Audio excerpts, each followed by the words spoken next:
So last time we finished up time dilation, and now it's time to learn about length contraction.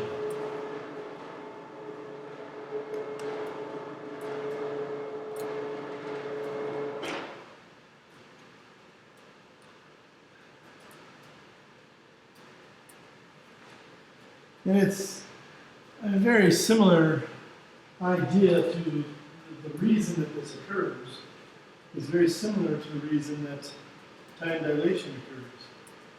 And that is because time is not the thing that we thought it was. Really, the only thing that matters is the distance between events.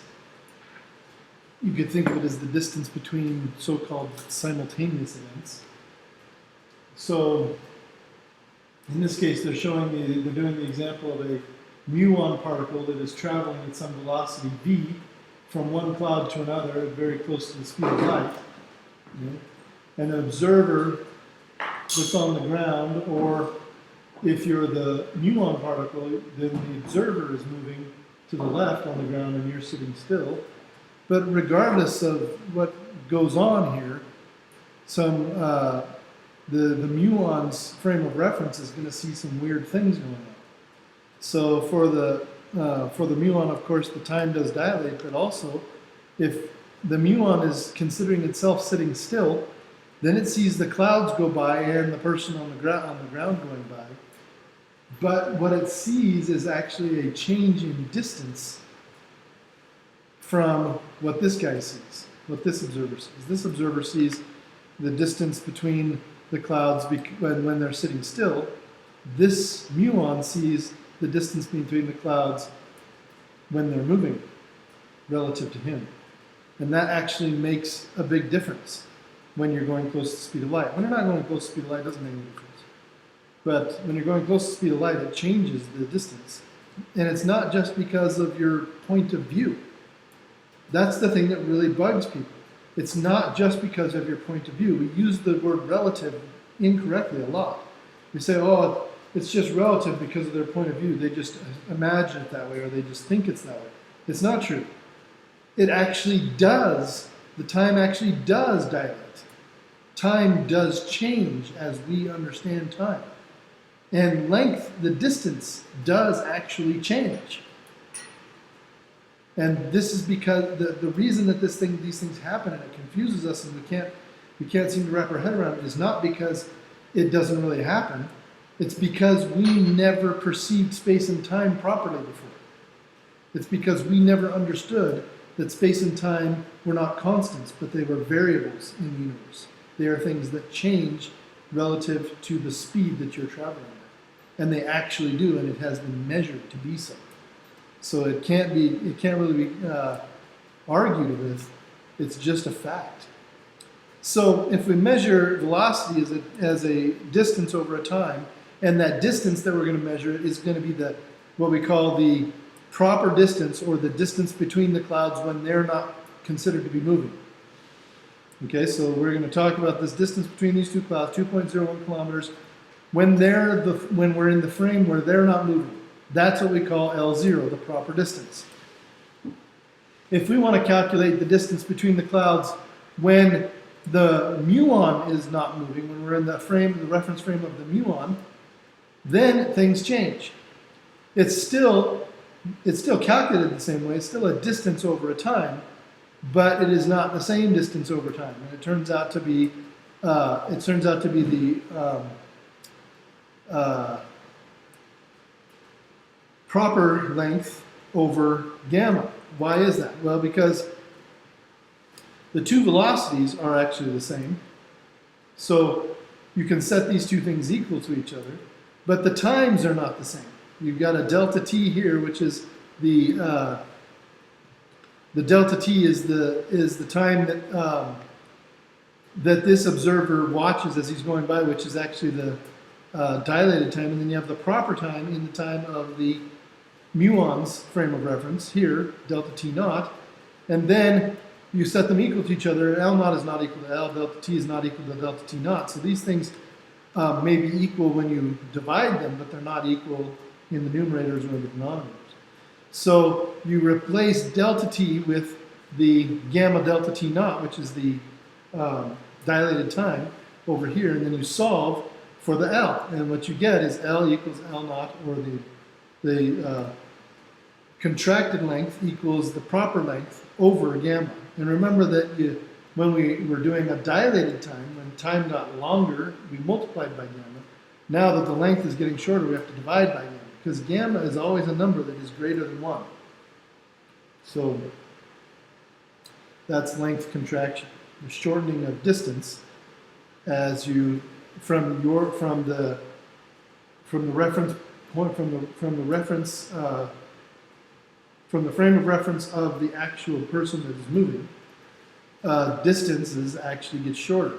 Now that also explains why the person in the spaceship going out to Alpha Centauri gets there and back in less time, quote unquote, right? That's why, you know, the twin that goes on the trip lives longer than the twin that stays home at Earth, because the twin that goes on the trip doesn't see the trip as this super long trip. He actually sees the trip as a shorter trip than it was, because he's going close to the speed of light. So it's another explanation for that paradox. So in this example, they want us to calculate something. So we have an astronaut goes gamma equals 30. She's traveling very close to the speed of light. She's traveling from the Earth to Alpha Centauri, 4.3 light years. How far apart of the Earth and Alpha Centauri is measured by the astronaut, so we're going to calculate that L, not the L0, but the L, the contracted length. And then in terms of speed of light, what is her velocity relative to Earth? So we can calculate B really quickly first. Well, we can calculate A as well. For A, all you need to know is the gamma, and they've told you gamma is equal to 30, and you need to know the proper length, which is the 4.3 light years. That's the distance between Earth and Alpha Centauri when neither Earth or Alpha Centauri are considered moving in the reference frame. So we just take that with our reference frame. 4.3 light years divided by 30 equals 0.1433 light years. Much, much smaller than 4.3 light years, right? Then for B, you just plug in gamma equals 30 into the equation for gamma, 1 over square root of 1 minus v squared over c squared, and you calculate v squared we calculate v squared as a ratio with c squared. So you're actually just going to calculate v squared over c squared here. And you solve this all out, and you get v squared over c squared equals 0.9988. And then you take the square root of that, and you get v over c equals 0.99944. Then you multiply both sides by c, and you get v equals 0.9994 times the speed of light. So going almost the speed of light at that point.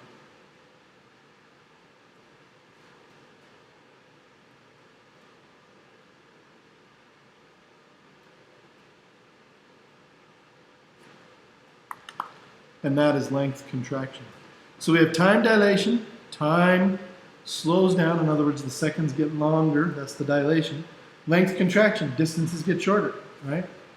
And so this is what happens if you can travel the speed of light in your universe. If you can travel the speed of light, your universe becomes, the time becomes infinite, essentially. Each second takes an infinity to, so in other words, time stops. It just stops ticking. You live forever. And the other thing that happens if you can travel the speed of light is that space becomes a single point, right? So for things that travel the speed of light, the universe would seem like a very different place than it is for us. A completely different place. It would be a point, a single point, and everything would happen all at once. There would be no past or present, no past or future, there would just be the present. Everything would be present. And it seems like a very weird idea, but space and time are weird when you go to the speed of light. So, especially compared with our experience, since we go nowhere near the speed of light. So,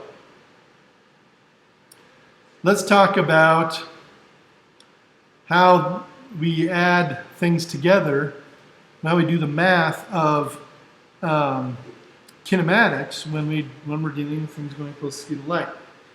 When we were doing things in the classical realm, where things don't go close to the speed of light, you would have a child sitting on a sled, moving along at 1 meter per second. They throw a snowball at 1.5 meters per second, hits their brother at 2. The brother's walking at 2.5 meters per second apparently.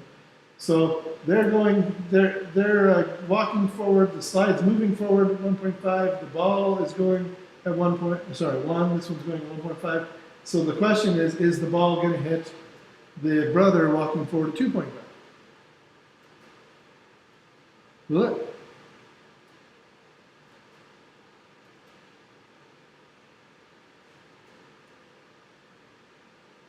These U's are not, we use U instead of V when we start talking about multiple velocities for some reason. So is it going to hit?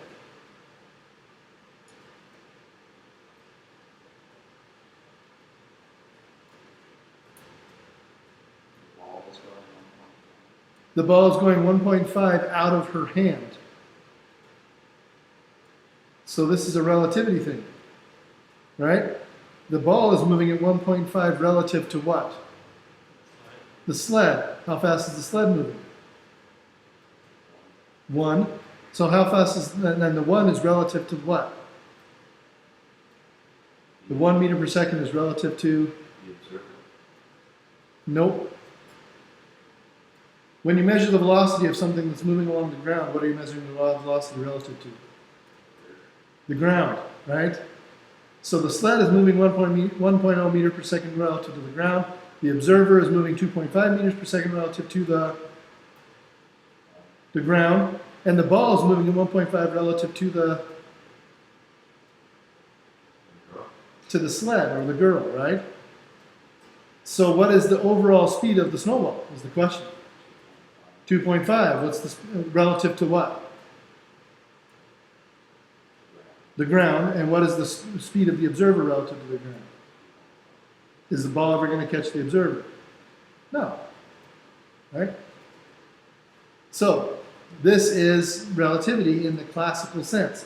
You add velocities together. If she threw the snowball the other direction, you would still add them, but the snowball's velocity would be negative relative to the sled, so you would end up subtracting them. So if the observer is walking towards the sled in this situation, then the ball is definitely going to hit them, but it's going to hit them with a relative speed relative to the observer, relative to the ground rather, of 5 instead of something else, right? It's going to add those two things together because the observer will be walking one direction, the ball will be going the other direction, and those will add. So it can be very interesting in classical mechanics, but far more interesting in relativistic mechanics. So what happens in relativistic mechanics? Here we have our car that is moving forward at some speed, some velocity. And then we have the snowball, which in this case is going to be the headlights, the light from the headlights, going to leave the car relative to the car's frame of reference, or compared with the car's frame of reference, that speed of the light is going to be c. So u prime is going to be c now. That's the speed of light, the speed of the light coming out of the car. Now, the problem is that we've already learned from Einstein. Einstein made this postulate. He didn't really have any direct evidence or any indirect evidence from any kind of experiment that this is true, but the theory said it was true. All the theories say that it's true, and we have no evidence against it. And so if the theory says it's true and there's no evidence against it, you go with the theory until you find evidence against it, and then you change your theory, right? Well, he went with the theory. He was the first one to do it, and this is the thing that really changed science, going with the theory without evidence and then trying to break the theory. That's a very different way of going about science. Before that, it was we take the evidence and we create a model that fits the evidence, and then we do more experiments to try to fit the model. And that's a fine way to do science, but it's actually not all that effective because you can't go beyond what you already know. You're just testing things that you already know. And that has the serious flaw of making people fit the model to the things that they know without trying to see if the model is wrong. The only way you can prove the model is wrong is to actually show that it's wrong by experiment. They never check to see if it's wrong in the math. They never check to see if their model is flawed any other way. We had so many models in sciences. Biology is a perfect example. In biology, they had this model, this theory that, that animals and plants adapted to their surroundings, and that's how they changed. And that model was held onto for hundreds of years because we could see that human beings adapted to their surroundings, and so that was our evidence. It wasn't until Darwin came along in the 1800s, hundreds of years after this theory had been made, and he finally looked at some evidence out there, created a theory, and then tried to expand that theory a little bit. But even that theory was rejected because there was no evidence to back it up. That model caused lots of problems in biology, still does, because they still follow that scientific method of creating their theory from the evidence, and only from the evidence, never taking theory a little bit further and then testing that theory. Well, Einstein took the theories and others. He wasn't the only one. It was a group effort before Einstein, but Einstein was the first one to say, hey, let's just believe the theory and test it from there. We'll worry about the testing later because we either can't test it or we're just not testing it. Let's just believe the theory and push it forward and see what happens. So, this postulate is that the light is going to travel the same speed no matter what, because that's what the theory says. It doesn't care about the relative motion of things. The speed of light will be the speed of light for every observer. And that means that the speed of light relative to the car, the speed of light when you compare it to the car's motion is equal to c, 3.0 times 10 to the 8 meters per second. And even though the car is moving and shining the light, what the observer sees is also the speed of light, c. He doesn't see the snowball moving faster, right? The observer in the previous example saw the snowball moving at 2.5 meters per second because the car's, or the sled speed added to the snowball speed. Down here, not so. The car's speed does not add to the light's speed. The observer down here still sees the speed of light coming out of the headlights, just like the person in the car sees that light coming out at the speed of light. They see the same exact thing. It's like the snowball isn't affected by the car at all, okay, or the sled at all. So we can't just add them together. It doesn't work that way. We have to have a new rule for doing this, and this turns out to be the math that comes out of that. You get U. Remember, we're using U's for velocities now. U is the observed light of the observer who is stationary, quote unquote, right? We're always going to consider one observer. We're going to have an observer that's going to be considered to be stationary. We're going to lock their position in space and let everything else move around them. U prime is going to be the speed of the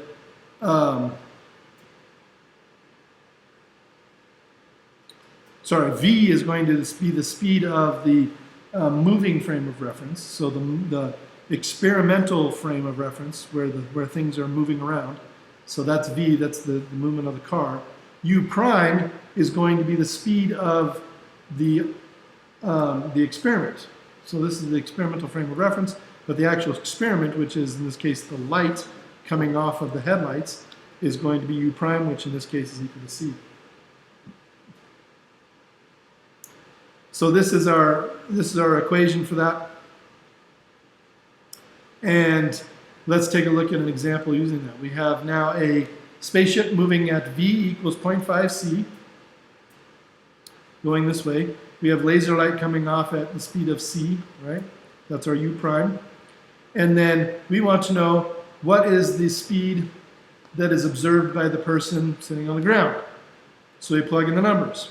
Here's our equation. We plug in our numbers. We have 0.5 c plus c over 1 plus 0.5 c times c over c squared. Notice that these two c's down here combine to give you c squared. They cancel out, right? Then you add these together on the top. You get 0.5 plus 1, which is 1.5 c in the top. You add these together down here. You get 1.5. in the bottom. 1.5 c over 1.5 is c.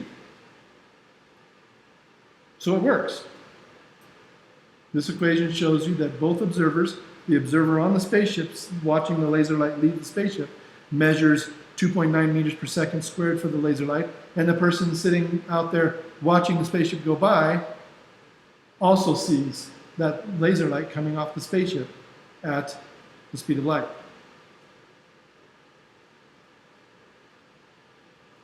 This also gives you an idea why space starts to do weird things and time starts to do weird things.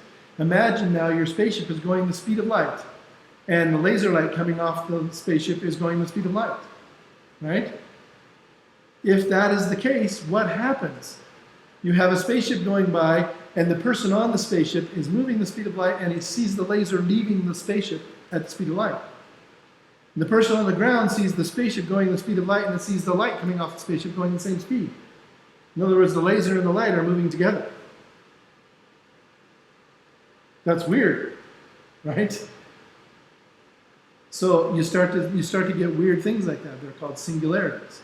What happens if you plug in c into this equation instead of 0.5 c, right? If you plug in an actual c into here instead of 0.5 c, you get c plus c over 1 plus c times c over c squared. You get c squared down here over c squared here, right? So this becomes c squared over c squared, which becomes 1. This becomes c plus c. This whole thing just becomes u equals, let's see, what does it become?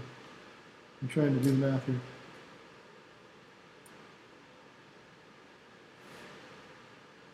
This becomes, I think it still becomes c, but so anyway, the point being that is, I'm pretty sure that it's still just c, no matter what. If you have u prime is c, it becomes c. Yeah, it just becomes c. But the point is that no matter what speed the spaceship is going, even if you go the speed of light, the light observed by both of them is going to still be the speed of light. So you have the spaceship going the same speed as the light coming off the spaceship, but one person sees it leaving the spaceship. One person sees it staying on the spaceship. Right? In other words, the space has contracted to a point for one observer. For the other observer, space is just how it always has been. And that's a weird thing. You know, that's a very weird conclusion. But light behaves weirdly. Here's another example.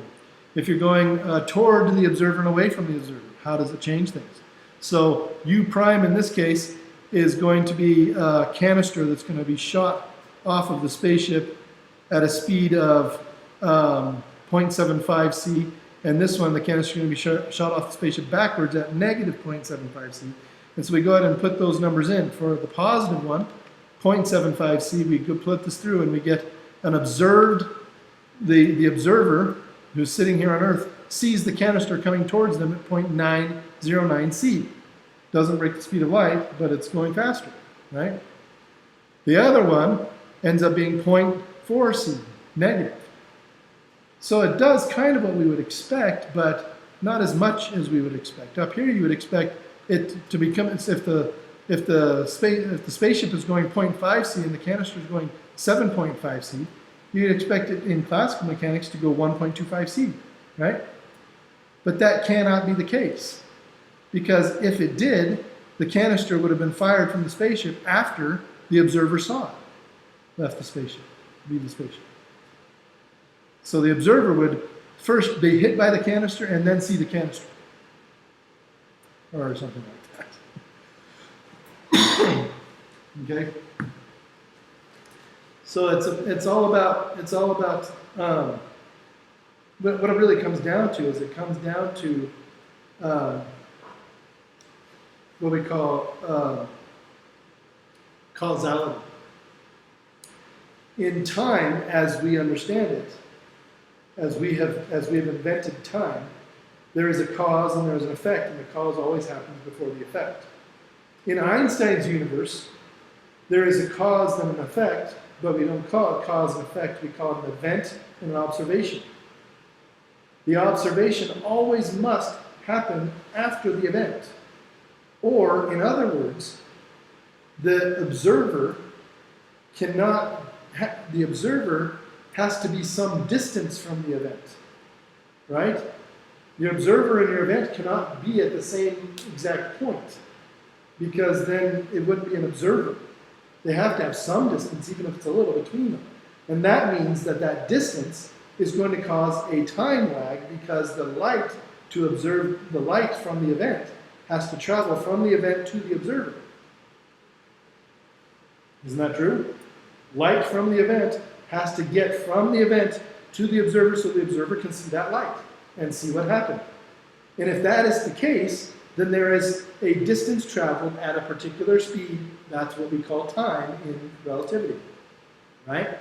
So any object, anything that travels faster than that light from the event would beat the event to the observer. It would get to the observer before they see the event. So if you shoot that canister off at 1.25 times the speed of light, and you shoot that canister at the observer gets hit by the canister before they ever see the canister coming, before they see a canister firing, right? Which doesn't make any sense. Not only does it not make sense to us, but we've never, ever observed that happening. We have never observed an event after being hit by the event, after being affected by the event. It has never occurred. In all the history of time, we've never had any evidence that something has happened, something has been observed to happen after we felt the effect of it. Right? You can't think of anything, can you?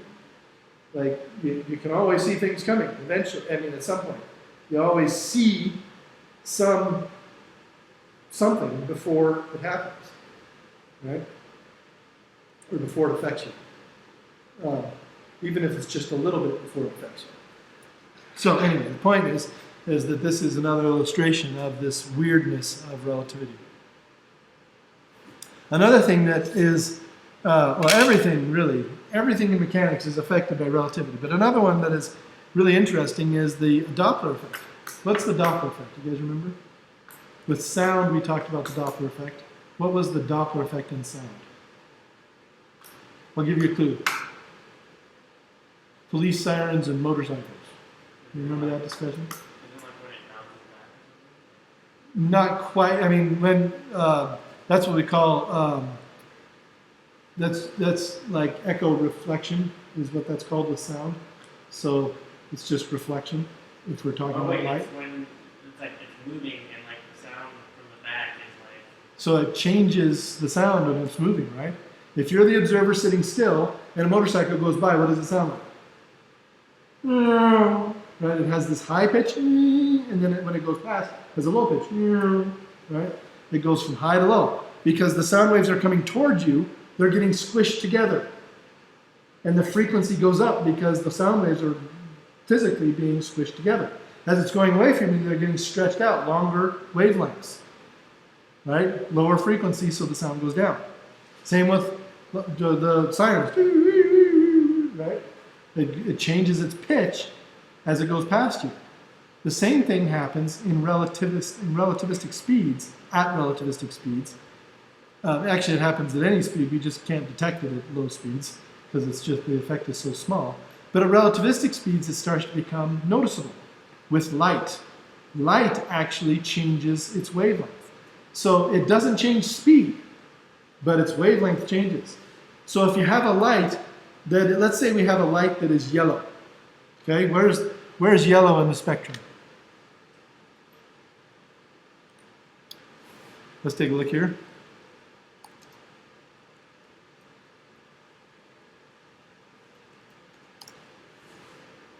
Here's our visible spectrum. Yellow is right about in the middle. Maybe green. Let's say green. We'll take yellowish green right there, right about in the middle. Okay, that is right in the middle of the spectrum. And let's take a look at, yeah, I like this one. So here's our little spectrum chart.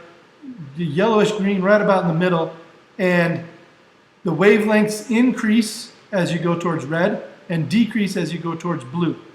Okay? What's going to happen if you're in a spaceship traveling close to the speed of light okay, and you're going towards a yellow star, what will happen to that star's color?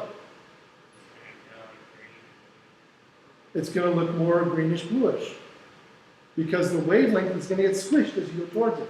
The light from the star is coming towards you.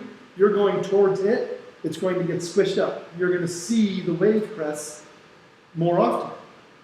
That blue shift, we call it a blue shift, has been proven to be true.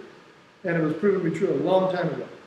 This was not as hard to do as people thought it would be.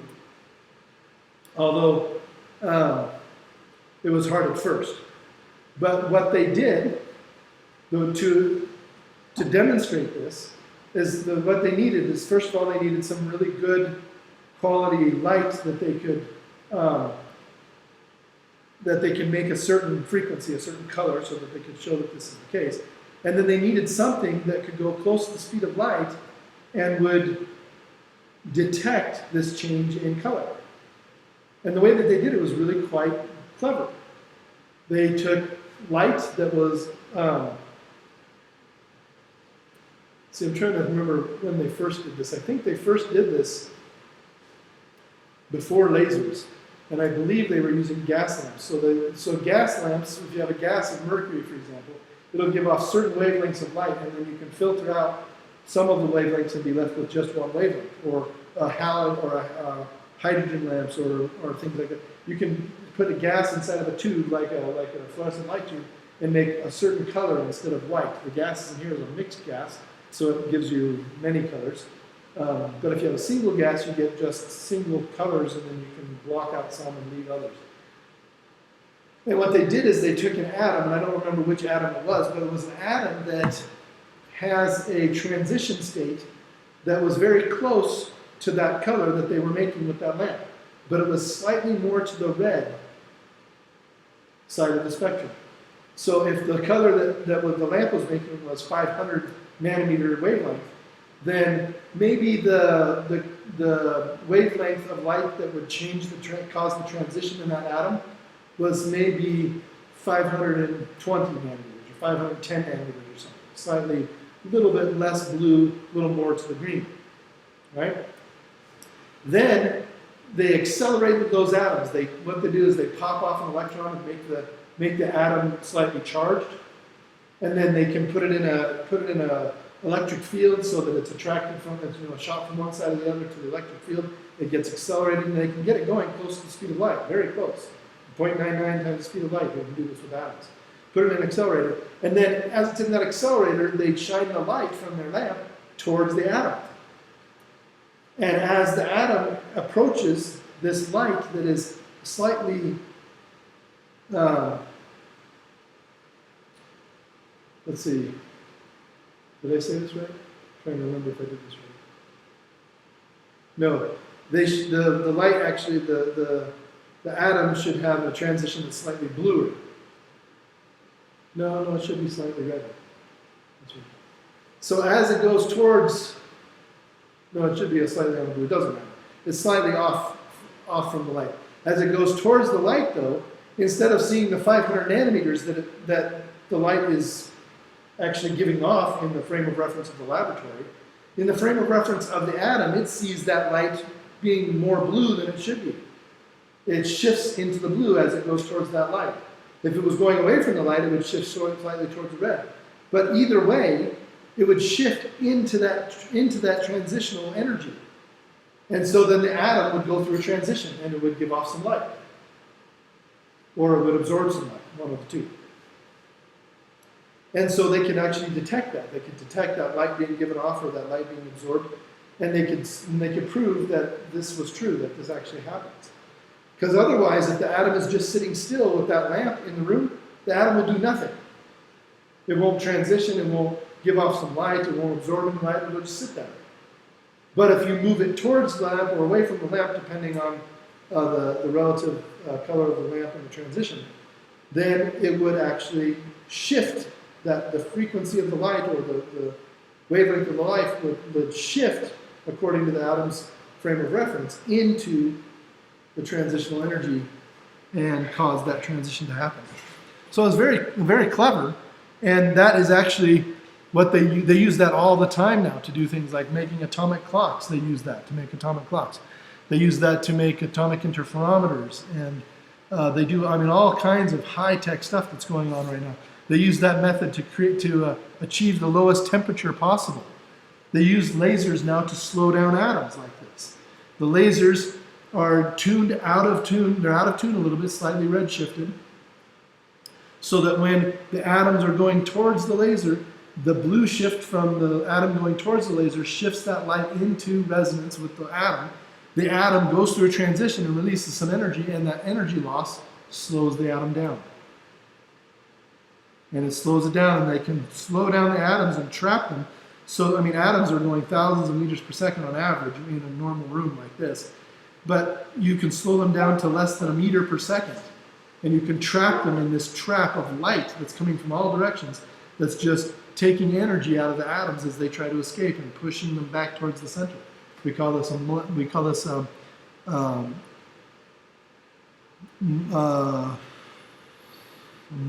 What does this stand for? It stands for a magneto-optical trap, because they use magnetic fields as well to do this. So it's a magneto-optical trap. The optical, of course, being the light that's shifted slightly out of resonance.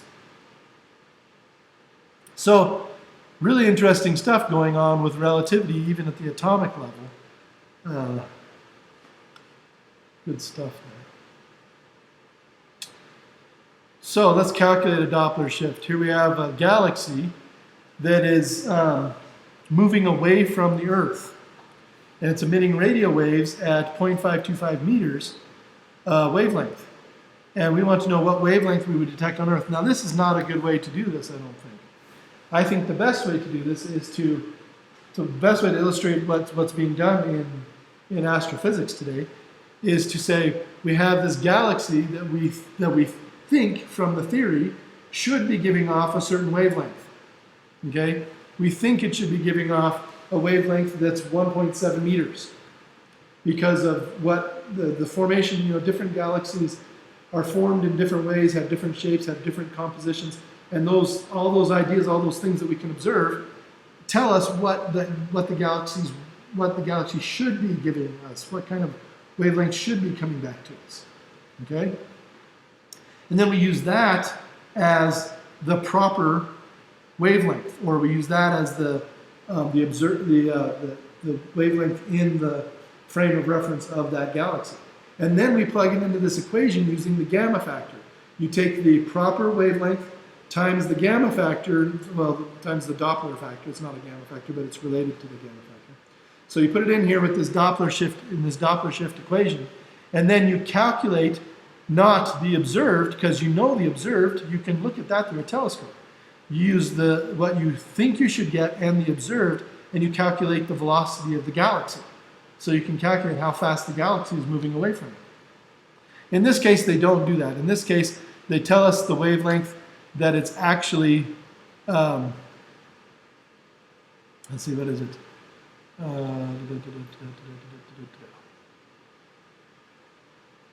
Oh, in this one they're using the proper wavelength and calculating what we should detect on Earth. Well, what we should detect on Earth is the thing we already do detect on Earth. That's the thing. That's the information we have. But you can calculate the speed of galaxies from this, and this is actually the thing that was done by a guy named Edwin Hubble, whom the Hubble Space Telescope was named after. Edwin Hubble used this technique from Einstein's theory to calculate, or to show, actually, that the universe is expanding, that it's expanding outward. What he was able to discover is that everything around us in the universe, all the galaxies around us in the universe, are moving away from our galaxy at really high speeds. Close, relativistic speeds, close to the speed of light. Not really close, but close enough that you can measure this Doppler shift as these galaxies are moving away from us. And that means that, and the ones that are further away are moving faster away. The ones that are closer, moving less quickly. So that means the stuff that's close to us is moving close to our same speed. So the relative differences between our speeds is low. But the galaxies that are far away are much higher speed relative to us because they're moving one direction, we're moving the opposite direction. And his conclusion from all this is that there must have been an explosion at the beginning of time that caused all of the stuff in the universe to expand outward in a spherical expanding thing. And we're on one edge of the sphere, and the galaxies that are close to us are kind of next to us on the sphere and moving with us, so they're not moving very much relative to us. But the ones on the other side of the sphere are moving this way, and we're moving this way. And he said, let's call that big explosion the what? Yeah. The Big Bang. Right? And that's how that whole theory came about, is by these. We've got this theory that we start with, this relativistic Doppler shift theory, based on Einstein's theory of relativity. And we take it that next step. Edwin Hubble was able to measure that these galaxies have this blue shift that are going away from us. No, it's actually a red shift. When they're moving away from you, it's a red shift. When they're moving towards you, it's a blue shift. So he noticed that these galaxies have this Doppler shift that's slightly red. They look redder than they should be. They're measuring wavelengths longer than they should be. And he used that with Einstein's theory to create a new theory of the Big Bang theory. You know, if it's all expanding outward, something had to cause it to expand outward in the first place. And an explosion is the best plausible explanation. So, Does that mean that eventually the light from what we see from other galaxies, the stars and everything, eventually will be cut off from our view if we could last however long in the future? the universe is not expanding. Okay, well let's answer your question from a different point of view. In order for us to never ever see light from the other side of the galaxy, how fast would the galaxy have to be expanded? At the speed of light. Have we just shown that that cannot happen? We have. So what the answer to your question is no. Right? The other way to answer that is, at the beginning of the universe, you had this amount of energy. And when it exploded, that energy started to be used to do things. Now, energy doesn't just disappear, but it does dissipate. Okay? Disappear means that energy becomes something else, it becomes nothing. You know, it's destroyed and it doesn't exist anymore. That doesn't happen with energy. However, energy can dissipate. It can become other things that are not very useful in terms of energy. So one of the things that energy can dissipate as and not be very useful is heat.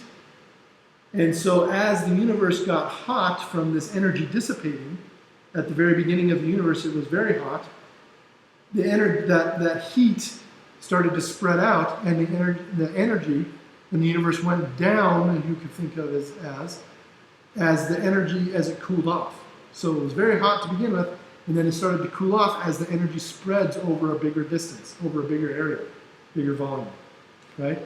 So while there are things in the universe that are still expanding from that original energy burst, they're still accelerating. They're accelerating less and less and less and less, because more and more of that energy is dissipating, more and more of the heat is spreading out and cooling off, you could think of it as. So the universe is not getting faster, it's getting slower. It's expanding at a slower rate than it was. And it will continue to do that until eventually it runs out of energy. Eventually, the original energy from the Big Bang will not have the ability to do any more pushing or expanding, because it will have spread out too far. It will have dissipated too much into other things. One of the things that the energy at the beginning of the universe dissipated into was mass and matter. So at the beginning of the universe, there was no mass and matter. It was all just pure energy.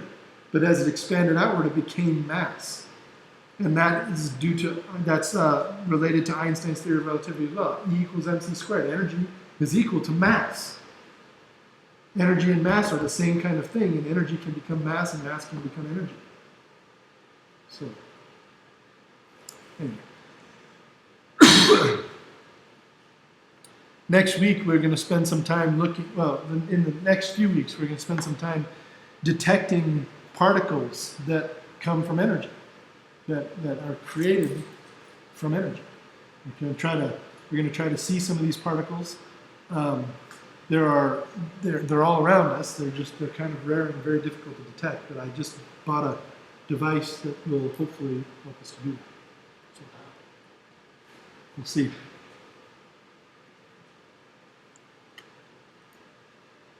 Okay. So here we're going to do this. We're going to calculate this. The galaxy is moving away. So that means we know the speed of the experiment, which is the u in this equation. So that's 0.825 c. And then they've also given us both wavelengths. They've given us the wavelength that it's actually emitting in the wavelength. No, we're going to calculate the wavelength observed. So we know lambda sub s here. We just plug those numbers into this equation, and we get 1.7 meters with the Doppler effect.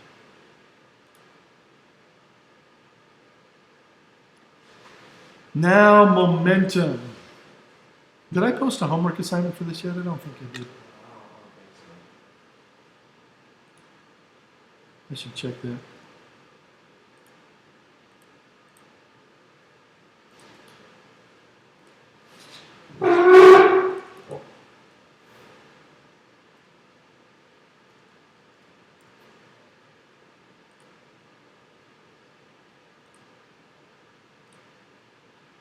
Not yet. I'll do that today. So this is where it starts to get really kind of crazy and interesting. Relativistic momentum led to this idea of E equals mc squared, relativistic energy and relativistic momentum. As Einstein went further and further into relativity, trying to adapt everything that Newton had done, all the equations that Newton had come up with, and everybody that had come up with equations after Newton concerning energy and momentum and acceleration and velocities and all these equations, they all had to be adapted to relativity by just kind of pushing the theory forward into the same realms. And it turns out that relativistic momentum is again affected by the gamma factor. That gamma being 1 over the square root of 1 minus u squared over c squared. And so relativistic momentum is equal to gamma mass times velocity, or where the velocity is the velocity of the experimental reference frame. So you have the reference frame where the observer and the things being, and the space in which the observer is observing is sitting still. And then you have the reference frame where the experiment is being done that is close to the speed of light, right? So this u is the speed of that experimental reference frame. And of course the gamma factor is calculated normal as always, and there's mass involved in there as well. However, there is an interesting thing that goes on with this. There is one of the results of this theory is that momentum does not actually require mass. You can actually have, if you put in something that's going the speed of light here, if this becomes c right here, then the mass actually goes away. And so does part of the gamma factor. And what you end up with is that momentum doesn't equal gamma times mass times speed.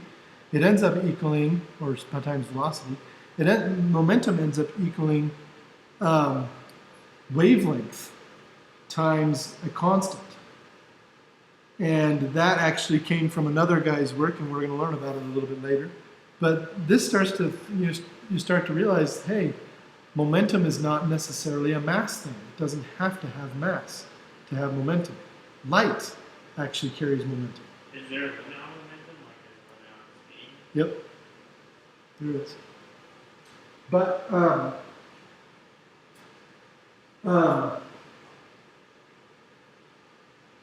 can you think of an example of an observed phenomenon where light has momentum? Now remember, momentum is the ability to exert a force, right, for an amount of time. Force times time equals momentum, if you don't remember that. So momentum is an ability to exert force for a certain amount of time. Is there an example that we observe in the universe around us where light pushes on something? Solar wind. Exactly. What is solar wind, as it is called? The impact of photons on objects in a vacuum. Yeah. So we've not talked about photons much yet. We will eventually. But light from the sun was observed to be pushing on things as early as 1400 AD, 600 years ago. Actually, I think even longer than that. And the thing that they observed was Halley's Comet.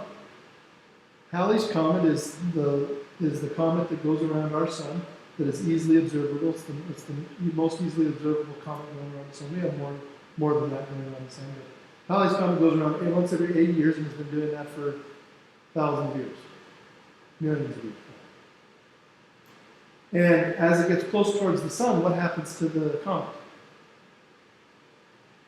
First of all, it gets really bright so you can see it because it's got this light shining off it from the sun, but it also gets a tail. The Halley's Comet does not have a tail when it's way out by Pluto and out beyond it. It has almost no tail at all. But why does it get a tail? Well, Halley's Comet is made of ice and rock. It's made of water ice and methane ice and just ice. And as it gets close to the sun, it starts to melt. And as it melts, it gets all these gases and particles and rocks and things around it. Well, as it gets really close to the sun, the light from the sun lights those things up and starts to push them away from the comet. It pushes on the comet too, but it doesn't push as much on the comet. The comet doesn't feel it as much because the comet is much more massive than the little particles around it. But the little particles around it, from the melted ice and the evaporated ice and the little rocks that fall off of it, they start to get pushed away from the comet and create this tail of light as the light reflects off it, right? And that tail is always pointing in which direction as it goes near the sun? Away from the sun. So as the comet's coming in this way, and the sun's here, the tail is backwards behind it. So it kind of looks like the tail of a kite or something. You would expect the tail to be behind it. But as it's coming in here and it's going around, the tail is still away from it. Even if it's going this way, the tail is away from it. And that was observed by Tycho Brahe, predecessor to Newton and Galileo. He was more of a contemporary of Galileo, I think. But I think a little bit before Galileo. But Tycho Brahe made those observations, and he surmised, he was the one that said, I think that there's this thing called, I think that the light is so bright there that it creates wind, something like a wind that pushes that tail away from the sun. And they just thought that it always had a tail. They didn't know why it had a tail. They just thought it always had a tail. Because whenever they saw it, it had a tail, because it's close to the sun when they see it. But anyway, the point being is that that was something that had been theorized 600 years ago, that the sun could push on that tail. Now we know that it does.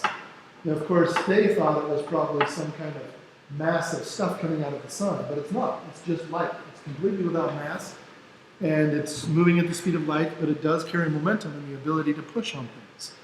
That ability depends on how much light there is, the frequency of the light, and the mass of the object, of course, and how much that object will interact with that light. Here's another interesting conclusion when you use this relativistic momentum equation. As you're going faster and faster, and this answers your question about the limit. As you're going faster and faster and faster, your momentum, of course, increases. But once you get above about 0.5 c, that increase is really dramatic. It goes up here towards infinity. So as you go faster and faster towards the speed of light, your momentum becomes infinite if you have mass. If you don't have mass, it does not become infinite. If you're a massless particle or a massless thing like light, it doesn't become infinite. But if you have mass, this relativistic equation shows that you have infinite momentum. That's a problem, because infinite momentum requires infinite force. So this is the graph that tells us that that anything with mass cannot go faster than the speed of light.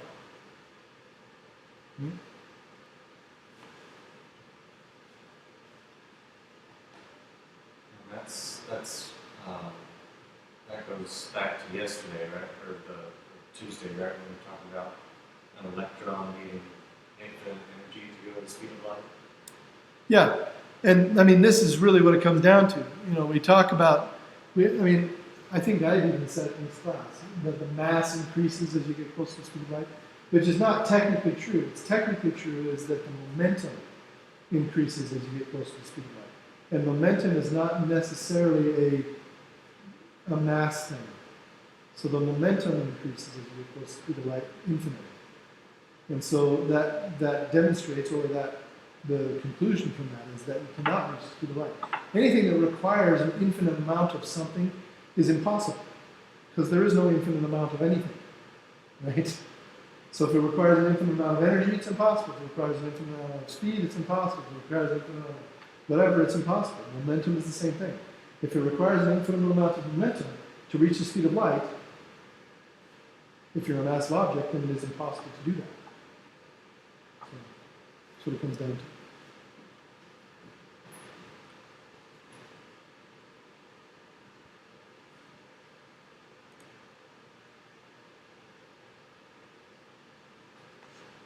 Relativistic energy.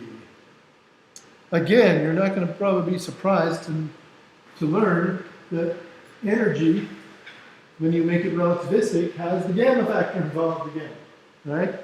The difference here is that when we talk about energy, kinetic energy, for example, we talk about 1/2 mv squared. The 1/2 is not there anymore. E equals gamma mc squared instead of E equals 1/2 gamma mc squared. 1/2 is not there anymore. It comes out in the middle.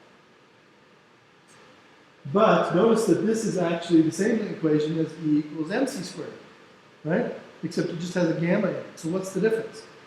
E equals mc squared is the energy of objects when you're measuring their energy in their rest frame. So if you're in a spaceship that's going close to the speed of light and you want to measure its energy, the energy of that system, then you can measure the energy of that system by taking its mass and multiplying it by the speed of light. But it's what we call its rest energy. That's the energy of that system at rest.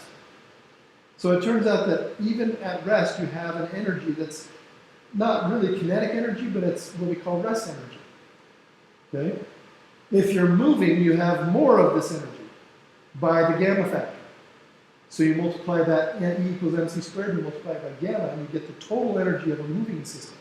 And that would be the energy of the system as an observer who is sitting still watching this thing go by measures it. Okay? So the observer watching it go by measures it to have more energy. And so, I mean, technically, whenever you see E equals mc squared, you should say E equals gamma mc squared, because that's more general. That one makes more sense. E equals mc squared when U is equal to C. Sorry, when U is equal to 0. When U is equal to 0 and you're sitting still, you have this rest energy. Well, what is this rest energy? This rest energy is the energy in the system that is contained in the mass of the system. If you changed all of that mass in the system into pure energy, E equals mc squared would be that amount of energy. So if you could take everything in the system, every atom, every bonded molecule, everything that makes up your system that's moving close to the speed of light or whatever, and if you could change it all into pure energy, that's how much energy you would get, mc squared. If it's moving, the amount of energy you would get would be gamma mc squared. You would get more of it because it's moving. Okay? So that's the total energy. The rest energy is just E equals mc squared. And this is what you get. This is the amount of energy that you get when you detonate a nuclear bomb. When you detonate a nuclear bomb, let's say that we're detonating a uranium bomb like they did in Hiroshima. So you have this uranium-235, and you have so many grams of it. Let's say we have 800 grams of uranium-235. And when we explode the bomb, we go out and we collect all of the leftover uranium-235. There's going to be a fair amount of it. We collect every little bit of it. It's not that hard to do, actually, because it's very easy to find. It's highly radioactive. Radioactive things are easy to find. So you collect it all up, and you clean it all up, and you separate it all out again, and you measure how much you have left. There's going to be a difference in the mass. But you also have to collect up all the things that were made when the bomb exploded. So there's going to be some polonium, I think. I think uranium makes polonium. Let's see what uranium makes. I can't remember exactly. We'll learn in a later chapter. Uranium fission. uranium-235 fission. So uranium-235 becomes, oh, it doesn't become polonium, that's plutonium becomes polonium. But anyway, uranium-235 becomes barium-144 and krypton-89. Okay? So you've got these two other atoms left over. And you have some neutrons that go flying out. If you can find these, which you can, it's not that hard to find because they're also radioactive. So you start off with this, you end up with these guys and some of this also, and then some neutrons kicking around. If you can capture all of those particles and then measure their mass, you started with 800, you might end up with 797 point something, whatever, just in particles. You take that difference, and that's the mass that was converted into pure energy. And it doesn't take much, right?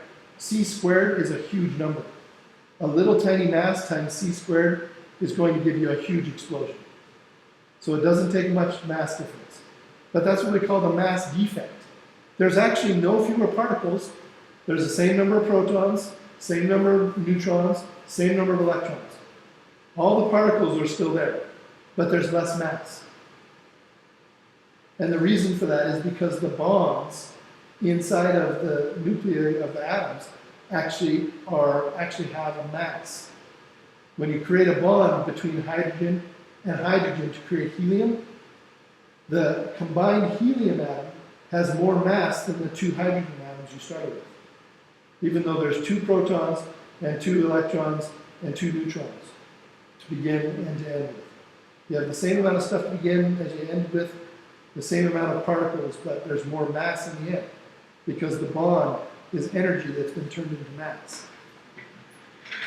When you break it apart, you release that energy, and that's the energy that creates all the light and all the heat and all the pressure of the bond. Okay? So anyway, you can do the same thing in nuclear power. You can release that in a very controlled way and use that energy to make heat, to boil water, to make steam, to turn a turbine, to make electricity. So that's E equals mc squared is the measure of that energy that is in everything. That rest energy is in everything. So let's calculate the rest energy of just a 1 gram mass of whatever. 1 gram, like less than a penny's mass. Okay? 1 gram is a very small amount of mass. So we have a mass of 1 times 10 to the minus 3 kilograms, and the speed of light is 3 times 10 to the 8 meters per second. You square the 3 times 10 to the 8, you get 9 times 10 to the 16, which is essentially 10 to the 17. Multiply by 10 to the minus 3, and you get essentially 10 to the 13, 10 to the 14. 9 times 10 to the 13. That's a huge amount of energy. If you could turn a penny into pure energy, it would be a nuclear bomb kind of energy. Okay? It's very difficult to turn a penny into that energy. In fact, we cannot do it as a human race. We have not been able to figure out how to turn copper into pure energy. Unstable atoms like uranium and plutonium, we can because they're already unstable, but we can only turn a very small part of the mass of that atom into pure energy. Just a very, very small part of it. But if you have enough of that material, you can gather up enough of that material, then you can release a lot of energy and you can make nuclear power, which is great. In fact, uranium and plutonium and other very unstable atoms they actually do this naturally all the time. They naturally break down and become something else, and in the process they lose some mass and release some energy. And if you grab a block of uranium, it will be warm to the touch, or plutonium. It's warm to the touch because it's releasing some of its rest energy as it breaks down, as it falls apart, because it's so unstable. That's one of the danger signs. If you pick up a piece of metal that's been sitting out in the cold somewhere for years and years and years, and it's warm, put it down and go see a doctor. You're most likely to be in Africa if that happens, but Africa has a lot of uranium deposits, natural uranium deposits. I was gonna say then why did it say that like fusion reaction? It's like in the exact opposite. Fusion. Okay, so fusion is what I said when you take hydrogen and you make helium, you make a bigger atom, right? And in many cases, fusion does the same thing. So deuterium. Deuterium is a type of hydrogen that has a proton and a neutron, okay, and one electron. Proton and neutron and one electron. Take two of these deuterium atoms. But together, by themselves, they're extremely unstable. And they have this bond in them that is a lot of mass. The bond between the neutron and the proton, it creates a lot of extra mass. And that's actually part of what makes it unstable. So deuterium is not a great thing by itself. But if you bring two deuteriums, which each have a proton and a neutron together, and form hydrogen, it's very stable and it requires less energy to bond it together. And so some of that mass that was created in that bond is released. So the overall mass of helium is much less than the mass of the two hydrogens or the two deuteriums. So you lose some of that mass, and that mass becomes pure energy. And that energy becomes heat. And then we can use that heat to make energy. That's fusion. And that only happens in certain circumstances. Really, the only one that happens and that we're experimenting with is, we do it with hydrogen and lithium, I think. Very simple atoms. The bigger the atoms get, the harder it is to do it. But if you can create a more stable atom that is bigger in mass than the parts that you made it from, then you can create something that is going to release some energy. It's going to lose some mass. It's going to have these bonds are going to be stronger, and you're going to lose some of that mass. It's going to turn into pure energy, and you can get energy out of it. So, and we'll learn more about that when we do particle physics, but when we do nuclear physics, actually. But it is the same idea. But you're right, it is backwards in how we achieve it. You know, when you break apart atoms that are unstable, you get more stable atoms.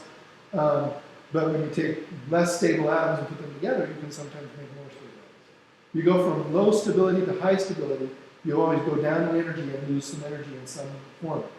And in the case of hydrogen fusion, you get energy, you get heat. So. And that's exactly what happens in the sun. That's what's going on in the sun. Hydrogen is being made into helium, and helium is being made into other things that are bigger and bigger and bigger in these fusion processes. And the sun has a lot of energy in it, so it can do fusion at higher levels than we can. It creates everything to iron and big atoms, and that's what the sun does. Is it creates bigger and bigger things using the fusion process. And as it creates these bigger and bigger things, the overall mass is going down and being released in the form of light and heat and fast-moving particles. Those different forms of energy.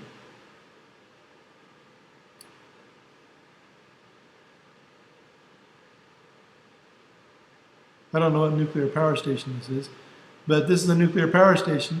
These two chimneys that you often see at nuclear power stations are just dissipating all of the energy being released. The nuclear power plant is right here.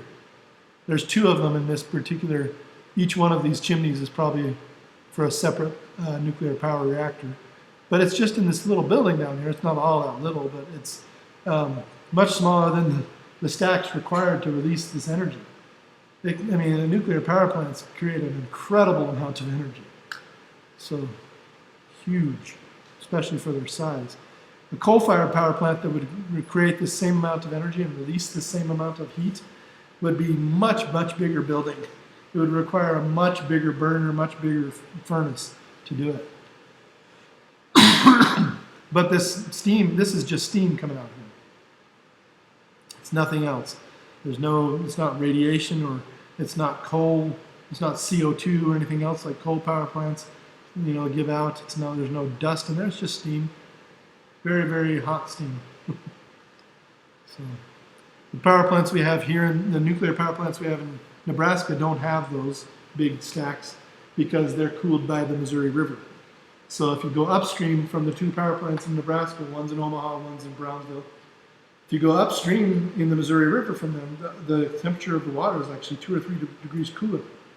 And downstream from those two power plants, it warms up quite a bit because they're dumping all that thermal energy into the river. So. And they probably have to be really careful with that in the city.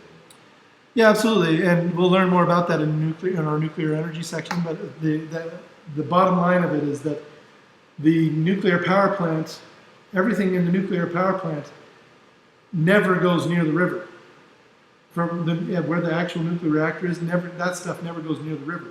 There's a cooling system that starts inside the nuclear reactor, and then it comes in contact with a different cooling system, pipe to pipe, but not water to water. So you have water coming out of the nuclear reactor in these pipes, and they're intertwined with other pipes that are coming with water from the river. But the water never mixes. That make sense? I think so. Good.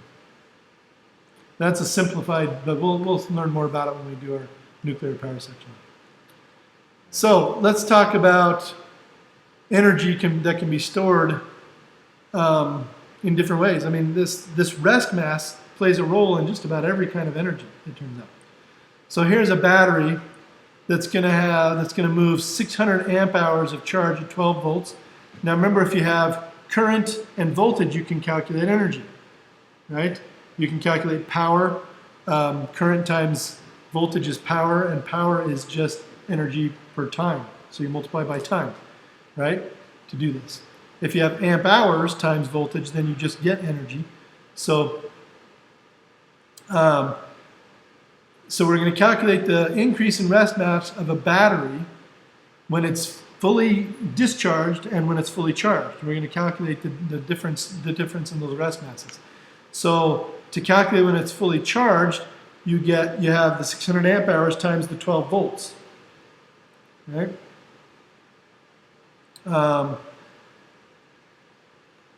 Let's see here. Yeah. Okay, so we take our so the change in mass is going to be potential energy over c squared. This is E equals mc squared that's been rearranged. So the E is the potential energy. The mc squared is this delta m times c squared, and we're looking at the delta m part. That's the thing we want to know, because we call that the change in mass, or the loss of mass, or the increase in mass, is what we call the mass defect.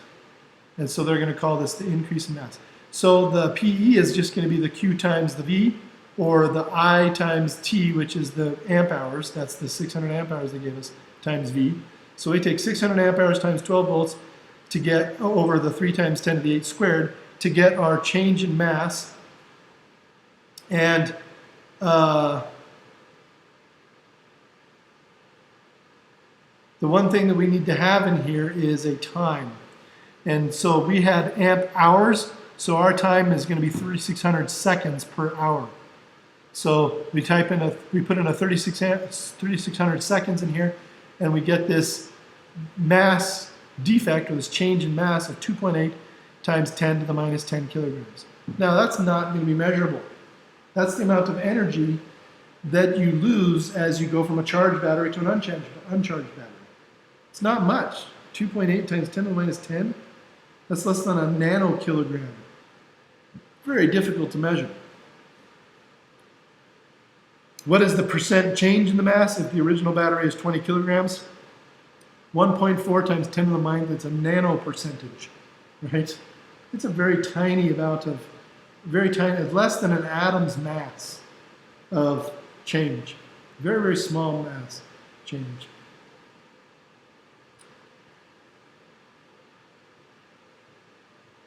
I guess that's not necessarily less than an atom. Depends on the atom. But anyway,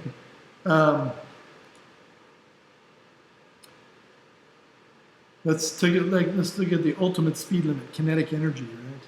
Here we're going to use relativistic kinetic energy to calculate how fast it is possible to go, right? We already saw that it's not possible to go faster than the speed of light using the relativistic momentum, but let's actually calculate that. So relativistic kinetic energy is actually gamma minus 1 times mc squared. So this is the actual kinetic energy now for relativity.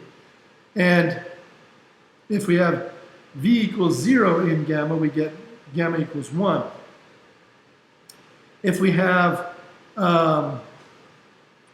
if we put in here a very, very small velocity, so velocity equals 10 meters per second or something like this, what happens is that this gamma becomes 1. Actually, the gamma becomes 1/2, and you get 1.5. No, let's see, is that right? Yeah. No, gamma becomes 1 plus 1/2 v squared over c squared.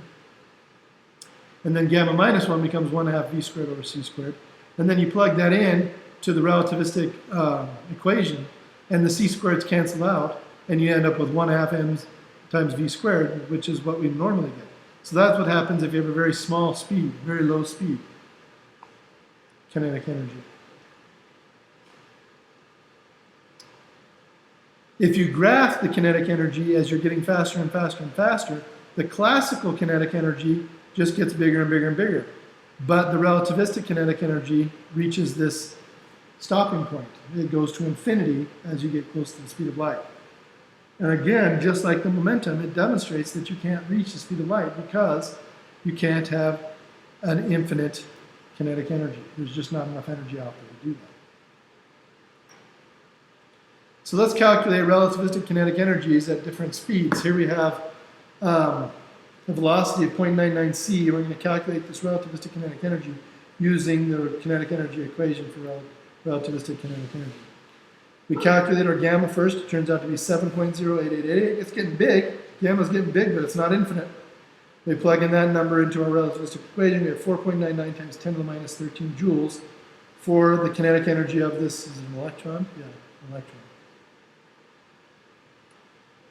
So they want us to convert into mega electron volts because that's the energy units that are often used with particles like electrons. And it turns out to be 3.12 mega electron volts. It's 1 mega electron volt for every 1.6 times 10 to the minus 13 joules. So it's 3.12 mega electron volts. What's part B asking? Compare this with the classical value. If you just use 1/2 mv squared, the classical value is 0.251 mega electron volts. So the classical value is actually lower than the relativistic value. And you would expect that because back here in the chart, notice that the relativistic value increases much more rapidly than the classical value.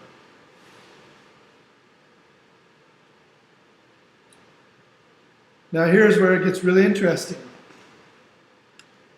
Kinetic energy and momentum are related to each other by kinetic energy equals momentum over 2 times m. That's something we learned last semester.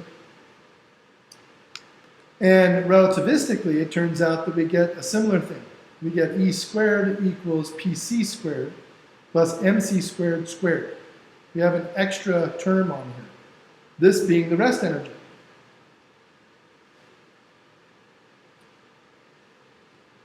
And so this is the total energy squared is the sum of two energies, the movement energy, which is PC squared, and the rest energy squared, which is MC squared.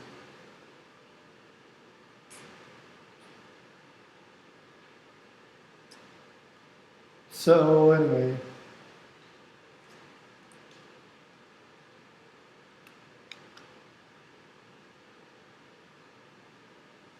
I believe that takes us to the end of relativity, special relativity. Now the last thing I want to talk about is, just for the last 9 minutes here, is general relativity. Let's actually watch a video, see if I can find the right one.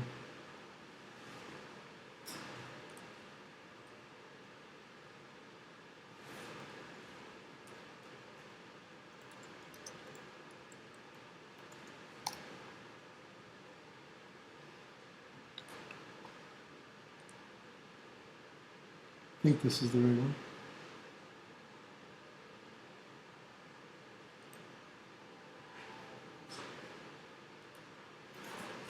Not just general relativity that builds on these previous 4 episodes. If you haven't seen them, then pause me now, or watch them in order, and meet me back here after the music to hear about curved spacetime.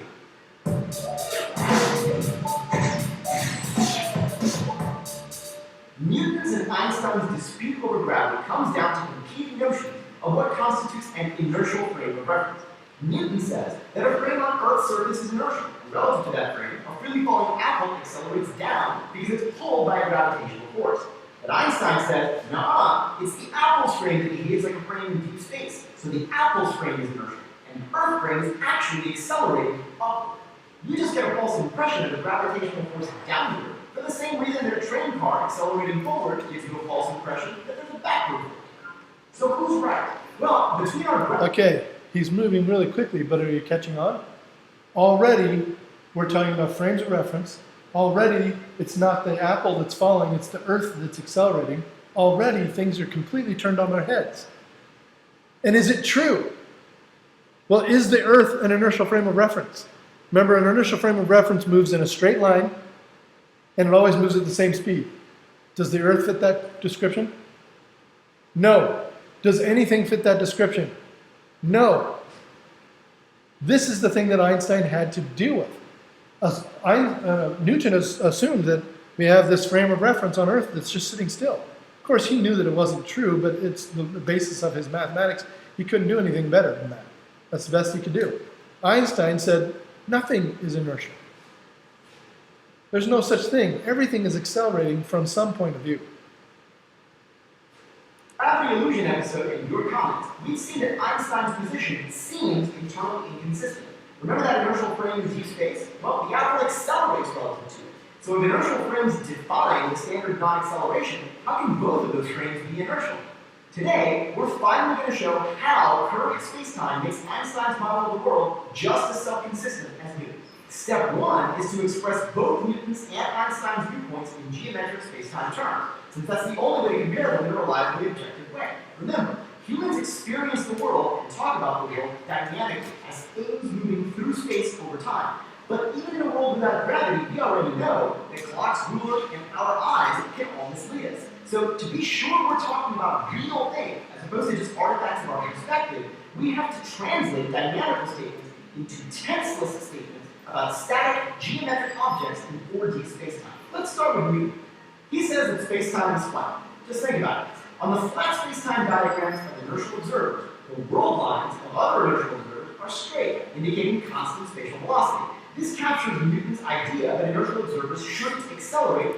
Okay, when he talks about world lines are related to that idea that things that you observe have to happen before you observe them, right?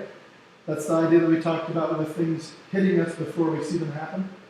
You have to be able to observe things, that the observation of something has to happen after the actual event of that thing happening.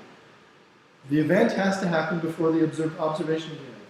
That's what world lines are. Everybody has a different view of that. If you're further away, the observation happens further away. So everybody's idea of when something happens can be different, depending on their inertial frame of reference. That's what he's talking about when he's talking about these world lines. To other inertial observers. Newtonian gravity would just be an additional force we introduce, like any other force, that would cause some world lines to become curved, i.e. spatially accelerated. This is a bit oversimplified, but for today, it'll do. Now for Einstein's position. This is actually more subtle, and it'll be easier to explain if I first set up an analogy using our old friend, the two-dimensional ant on the surface of the sphere. A tiny patch at the equator looks like a plane. Within that patch, two great circles both look straight. But suppose the ant believes that he lives on an actual plane and decides to draw an XY grid on a large patch of the sphere, with its x-axis along the equator and the y-axis along the longitude line. Relative to this grid, the second great circle looks bent, so the ant concludes that it's not a geodesic. But you see the ant's mistake, right? His grid is distorted. You can't put a big rectangular grid on a sphere without bunching it up. Try it with some graph paper and a basketball. It doesn't work. Stated another way, a sphere can accommodate local Euclidean grids in tiny patches, but not global ones. can use his axes as rulers and protractors within a patch, but not between patches. Flat space definitions of straightness apply over small areas, but not big.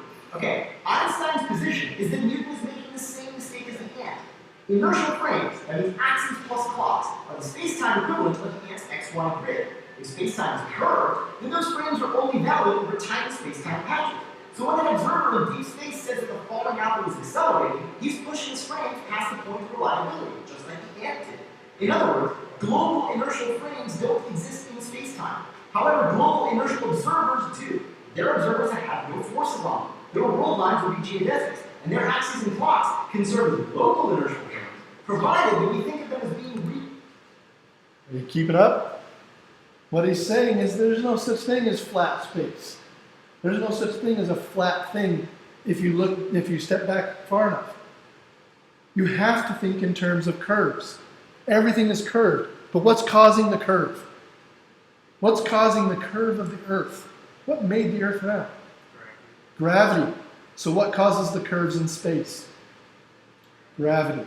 What he's saying here, it's not space and time that's the big issue. With Newton, it's space and time and acceleration, right? The apple is accelerating in space and time. That's Newton.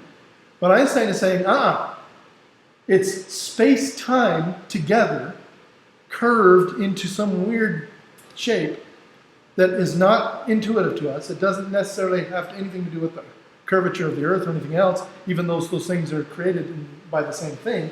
They're not necessarily related to each other directly.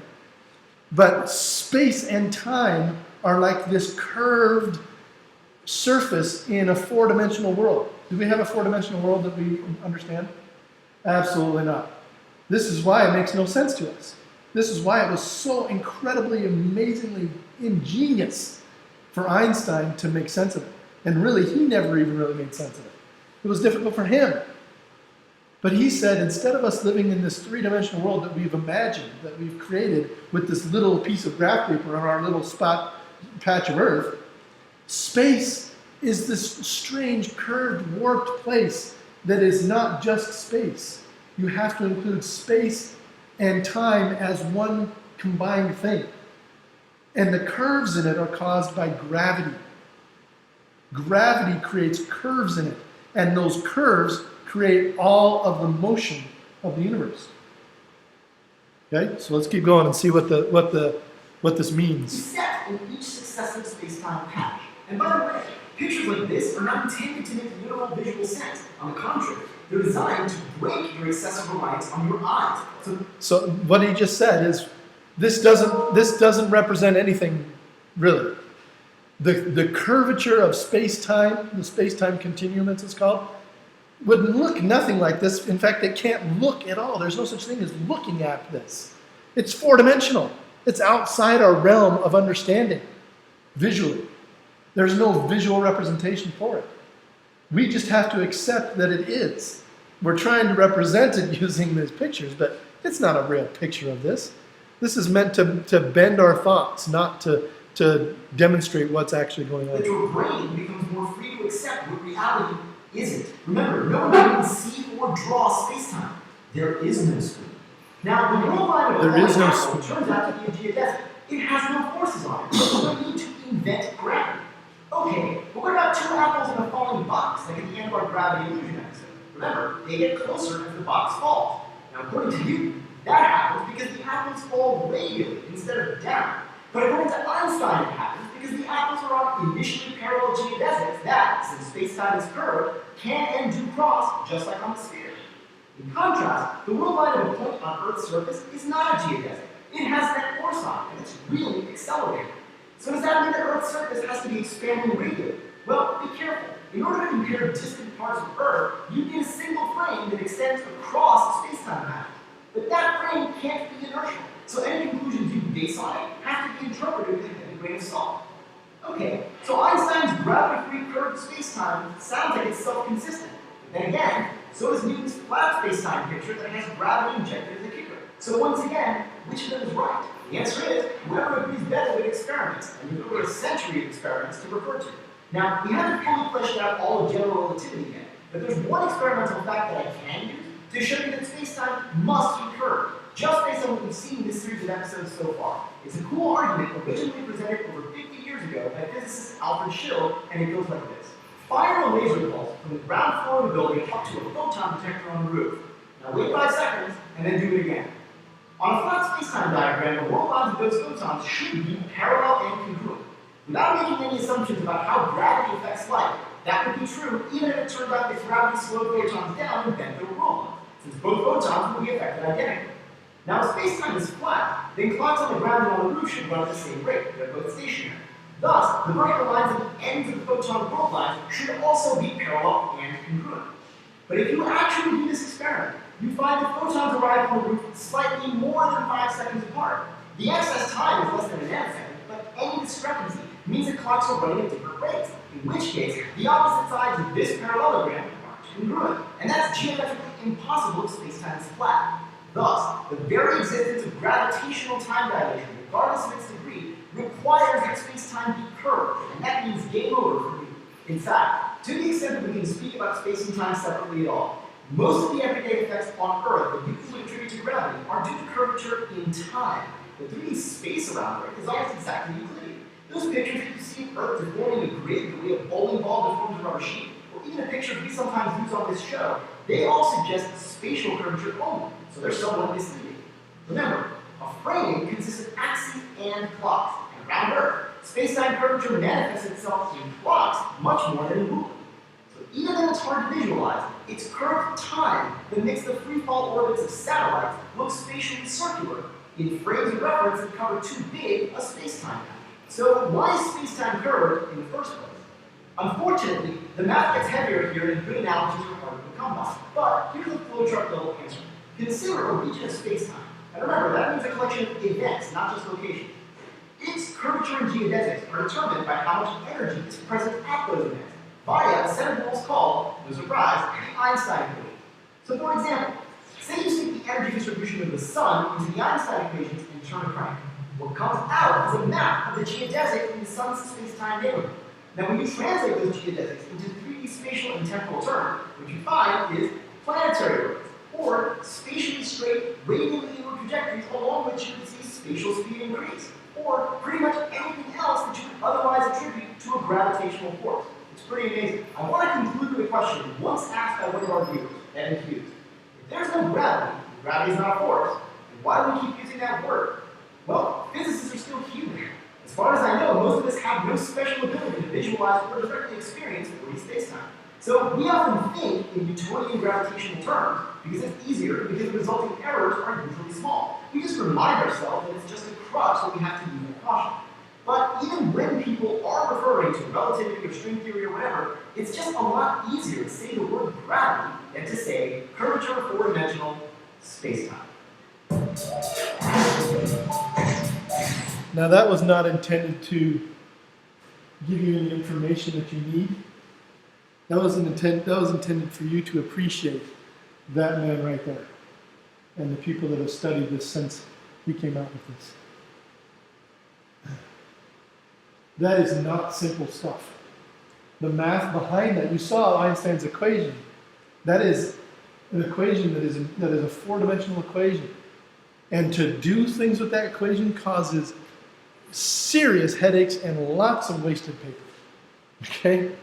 We used to do one problem using Einstein. He had to invent his own way of doing math so he could just keep track of things. And it's called Einsteinian notation. And it is just nuts. You do one problem, one simple problem, calculate the momentum of something, and it's like 4 pages later of all this cramped writing and crap. And you're like, holy mackerel. And you're working in all 4 of those dimensions at once. You have to work in them all at the same time. You cannot split them off like we did with X and Y and Z. Do the X stuff first and split them. In Einstein's world, these things are connected intimately. And you have to work them all together at once. It's a major pain in the butt. Einstein was a genius of geniuses. And the people that worked with him and the people that worked after him on these theories, not far off. Right? So it is absolutely beyond the pale, this stuff. And you can watch video after video after video after video and still know almost nothing about this. And you can study it for 50 years and still almost know nothing about this. This expands to the size of the universe, essentially. The universe is still expanding, so it is incredible stuff. Incredible stuff. Okay, I will get a homework. Career choice. It's certainly something to be apprehensive about. I wouldn't be scared about it. I'd be excited about it. But it is certainly something to be apprehensive about. It is huge. There is no thing out there you could study that is bigger. Nothing at all. Nothing. This is the ultimate, the penultimate. When in the TV show Big Bang Theory, when Sheldon talks about other people as being lesser people and lower intellectually and mentally, that's not a joke. The people that study this are the smartest people, and there is no question. There is no question. There is nobody out there smarter than these people, and not just because of their native intelligence, not just because they were born that way. Studying this stuff makes them smarter. Just to get through it, just to survive their bachelor's degree, just to get through their master's degree, just to get accepted into their PhD programs, they have to become smarter. They're not just born this way, they are born that way. They're born pretty smart, but they're also developing that as they go. So, you should be apprehensive about it for sure. It's tough. But you'll also be around the smartest people that are on the earth. That's all there is to it. And so you're going to have opportunities to learn from and learn with the best. I only know a few people that's gone into this field. I can actually only think of two that have gone into this field, and they were certainly smartest people I knew. I mean, perfect SATs, perfect ACTs, never made a mistake in their homework.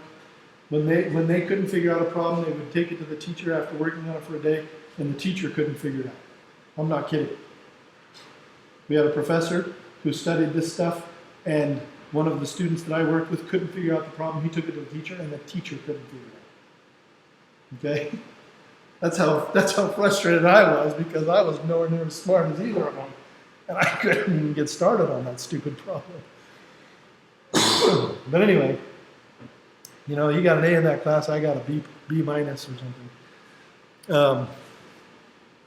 So, point being, this is big stuff. It is really interesting stuff, and I love hearing about it and learning about it. At my very low level, but I certainly am no expert at all. I didn't. So, I'll make a homework assignment for you guys, and we will see you guys next week. The homework assignment I'll make due next Tuesday or Monday or something. So I've thought about that before when you were talking about them having perfect scores and no mistakes in the homework and everything. Is there kind of a way to tell how you can mesh into this field? The only way to mesh into this field is to go into it and to work your butt off. Just keep working at it. Yeah, that's how the smart people do it too. Even smart kids that go into these fields are not accepted by their professors until they prove themselves through hard work. I've just always been worried about that, because every time I'm always so excited about this stuff, but then I hear, here's the Asian professor who always does the documents. He's making particle accelerators in his garage in high school, and I'm just... those aren't the people you need to worry about. It's the people that have never ever worked on any experiment in their lives but understand it. But you don't need to worry about them. You need to go and meet them and learn from them. It's an opportunity. I hope I can. I just always wanted to actually be able to get into that stuff. My fear is that I'm going to get there and I'm going to face it and I'm going to be looking in the window like a kid in a candy shop. You will be. Everyone is when you first start. No. It's all about hard work, sticking with it, and learning all you can. There's nothing. I can't tell you that it's going to be okay. That would be a lie. Oh, yeah. Physics is not okay. It kicked my butt, and I'm reasonably smart. I have really good test scores and everything else. I almost scored it perfect on my ACT in science and math. I think I got a 35. in my science and math ACT or something like that. I did really good on it. My English one wasn't so good, but I did really well. Really well. It kicked my butt. It kicked my butt every day, and it kicked everybody's butt. I only knew a few people that weren't being. I don't know anybody actually who weren't being kicked, their butts kicked at something. I knew one kid who was kind of like that Sheldon character. He was very, very weird and did nothing but his physics, and math. He was the only one that really didn't seem to struggle ever. But even the kid I just told you about, he struggled. From time to time. He was brilliant, and he still struggled. It's not like it's easy for some people and hard for other people. It's hard for everybody. There's no doubt about it, and it will always be hard. And there are a lot of people that start it and end up dropping out of it. I think it's, the freshman year we started with 200 physics majors or something like that. There were 200 freshmen in the physics program, I think. And maybe more, maybe 250. By the time I was a senior, there were 50, I think. Maybe 100. Way less than half. So. It was less than half. I mean, more than half the people that started it dropped out and went to math or engineering or something else they found easier. They found straight up. Oh yeah, math is one of the easiest places to go to from physics. Because when you finish physics, you almost have a math major. You've taken almost every math class there is. And the later stuff in the math department, like third and fourth year stuff is easy compared to the stuff you do in physics. Easy. So lots of people drop off, and they drop out in their senior year and go get a math degree instead. They drop off in their senior year and go get an engineering degree instead. I guess I got the work cut out for me. Definitely, there's no question. There's no question. It is a hard thing. I have to fix my work ethic. I don't think I have the proper work ethic. Dedication is a huge part of it. I every day went to school at, I would catch a bus at 6 o'clock in the morning, and I would not get home till 6 o'clock at night. So I was at school for 12 hours every day. Well, not every day. I was at Monday, Wednesday, and Friday. I was at school for 12 hours because those were my classes. I also worked full time. So Tuesday, Thursday, and Saturday, I worked full time. I worked 16-hour days, 12 to 16-hour days. Tuesday, Thursday, and Saturday to pay for my life because I had kids and family and everything else. Every night, no matter what, except for Sunday night, every night, after dinner was over, I would start homework. And I would work from about 7, 8 o'clock until 1 or 2 in the morning. And I would get up the next day at 6 o'clock, and I would do it all over again. Every day. For 6 years, 5 years. It's kind of nightmare inducing. I don't think I'm going to get to sleep tonight. That's what it takes. That's what it takes for everyone. I didn't know anybody who didn't work there. All of us. We were always in the physics building at 1 in the morning. Security coming by and said, "What are you guys doing? Homework?" "Oh, okay." We all had security badges that said we could be in the building after it closed. We all had keys to get in the building so we could come in and work on the computers. We were all there. I remember a friend of mine coming up behind me. I had an office in the basement, a little cubicle in the basement. And a friend of mine came up behind me and tried to scare me at 2 in the morning. I was just too tired to be scared. I was like, "What's up, Chad?" But it's just all the time. And it's not constant. You get some breaks in the summer sometimes. In the summertime, I rarely took any classes just because I needed to take a break. And I would just work and make money and maybe go home for a week or two with my family. And of course, you have Christmas break, which you work. But going to work is a huge rest. Taking a 16-hour day at work is way better than a 10-hour day at school. Yeah, So I have way less stress during the summer when my job taking 60 holes all day. Well, and all the classes that you have to take for general education were breaks as well. Every class that I took that wasn't in the physics department was just a vacation because you got to spend an hour in a classroom that wasn't so intense Sorry, where- sorry for the. You know, it doesn't even matter what the class was. It could be, you know, advanced writing where you have 9 papers to do a week or something. You're like, oh, this is such a break. All I have to do is write something that the teacher has an opinion on. I feel the exact same way. And I mean, that's all I did with it. I took some kind of, I don't know, class that people talked about being difficult. I never did anything outside of class for that class. I would go to class, I wouldn't even listen to lecture, I'd just do the homework in class, I'd do the papers in class, I'd do everything in class, just because I'm like, oh, this is so relaxing. And I took one class every semester for fun, for myself, at least one. So most of the time it was a volleyball class. I would take a volleyball coaching class, a volleyball playing class, and I would just to get some exercise, to get away from it all, just get away for whatever, you know, to go do that class. Sometimes it was a music class, so I took music a lot, just to get away from physics for a little bit. That's Took piano lessons, I took trumpet lessons, just for fun. So, I can go yeah. back in. Do the same thing. I played in the orchestra for a year or so, maybe 2. Just do, you know, there's all kinds of stuff like that at universities that you can do for free because you're a full-time student.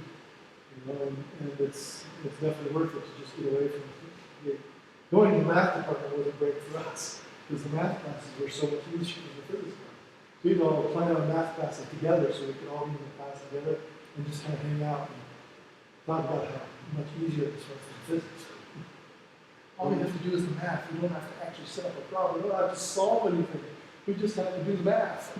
The math's the easy part. Setting the stupid thing up, that's the pain in the butt. So when did it all like start? This kind of understood this all stress. For me, I started doing it this way my second freshman year. My first freshman year was in 1992. I was just out of high school. My first class in college was a 300 level math class. And I was taking calculus-based physics at the same time. And I totally bombed out the first year of college. I was on academic probation by the end of my first year. I failed a bunch of classes, including that math class. And it was terrible. It was terrible student. And I just wasn't going to class. I wasn't working hard to make a schedule. Took 4 years off. Went off and worked for a while, lived in the world for a little while, got married. When I got married, I married a person who was a very good student. Somebody who got straight A's, who had a full tuition scholarship at top 50 university, same university I was at actually. And she taught me how to be a good student. She taught me that you have to have a schedule, you have to learn to get early, you have to learn to be late, and every moment of your day has to be planned and dedicated. And so my second time I went into my freshman year, I was taking pretty much the same classes and starting over again. And that's when I started getting up at 6 or 5, whatever. Get up at 5, so I could take some bus at 6, so I could do the school at 6:30, so I could stay there all day and I could be there all day. That's when I started doing it. So it was from the very beginning. You have an advantage being at a community college where the workload is not nearly so high, challenges aren't nearly so high, so you can ease into it. But I would start that as soon as possible. I would be, because you want to have that habit formed when you get into university. That's what everybody's going to be doing at the university. Everybody is successful. All the successful students will be. That's what I something I've figured out. You know, we were gonna start out sending me straight off to UNK, doing now, living on my own and everything. And being here, I'm really glad we did that because I would not have succeeded at all. Yeah, and UNK would probably be a really good fit for you because they're just starting their physics program. Oh, they get their agent off of it. Yeah, they've never really had a physics program. UNK is still not really a university. Technically a university has full-fledged graduate programs that involve everything up to a PhD so that you can get a terminal degree at a university.